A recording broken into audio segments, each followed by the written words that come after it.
Senator Lindsey Graham. And Senator, I want to reiterate that we just broke news on this program, top of the show, that the Democrats are now saying that border wall funding in exchange for money for a wall must include limits on the number of ICE detention beds. You don't think the president will sign such a bill?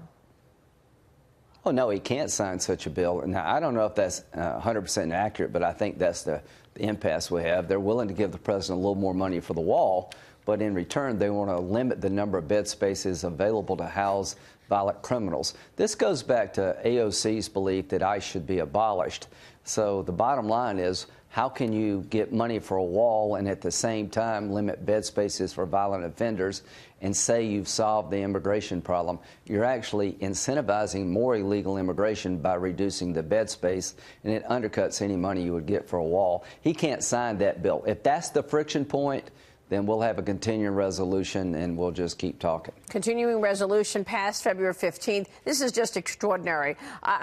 We've got more on this and we'll keep following it throughout the whole show, but I've got to get your take on William Barr. When are you expecting the new Attorney General to be in place?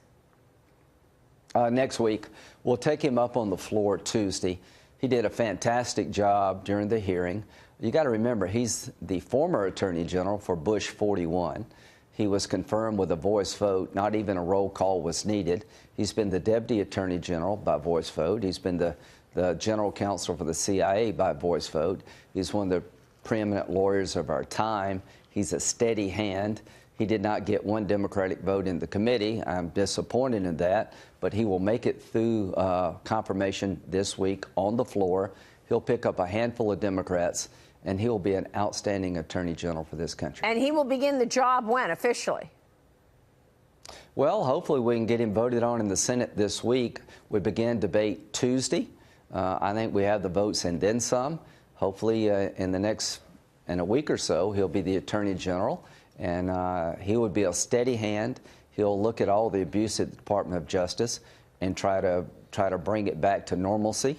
He will let Mueller finish his job without interference. But I'm hoping and praying and believing that he will look at the FISA abuse and the other rogue elements of the Department of Justice during the 2016 campaign.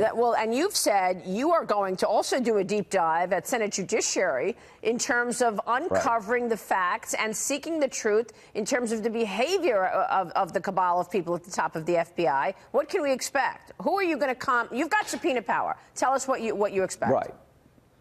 Well, the first thing is Mr. Horowitz, the Inspector General for the Department of Justice, is now looking at the FISA abuse process. I'm going to give him some time to do his report. I'm starting in the judiciary already, looking at the FISA warrant process. You got to remember, without the dossier, which is unverified to this day, there would have been no warrant issued against Carter Page. And this dossier was given to the president by Comey right after the president was elected, and Comey tells the president, oh, we can't verify it, I just want to let you know it's out there. That same document was given to the court, to the FISA court, by the Department of Justice, where they certified it was accurate enough to get a warrant. How can you reconcile those two things? Now, the bottom line is there's a lot to look at when it comes to FISA abuse. And yet, Adam Schiff and his colleagues on the House side and the Democrats, they are saying, we're going to look at something entirely different.